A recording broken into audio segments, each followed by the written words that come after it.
জান্নাত হলো আরামের ঘর।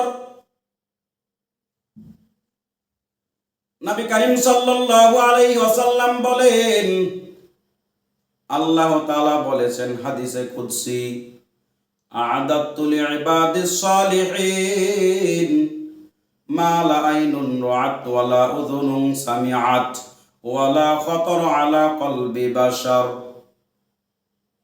আল্লাহ তাআলা বলেন, আমি আমার ভালো বান্দাদের জন্য এমন কিছু ব্যবস্থা করে রেখেছি, এমন কিছু প্রস্তুত করে রেখেছি চোখ কোনোদিন দেখেনি।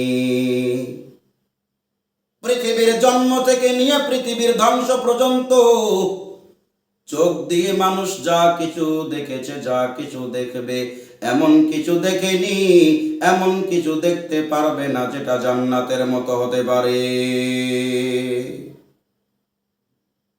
কোন চোখ দেখেনি, ওয়ালা উযুনুন সামিআত, কোন কান শোনেনি। মানুষ কত কিছু শুনেছে পৃথিবীর জন্ম থেকে নিয়ে পৃথিবীর ধ্বংস পর্যন্ত যত কিছু শুনবে, এমন কিছু শোনেনি, এমন কিছু শুনতে পারবে না যেটা জান্নাতের মতো হতে পারে। ওয়ালা খাতার আলা কলবি বাশার, কোন অন্তর কল্পনাও করতে পারেনি, কোন অন্তর ভাবতেও পারেনি।